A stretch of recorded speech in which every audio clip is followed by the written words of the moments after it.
You ask Tiger to solve. This deals with linear equations with one unknown.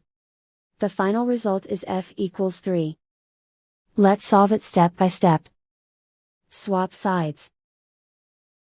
Group all constants on the right side of the equation. Add 12 to both sides. Simplify the arithmetic.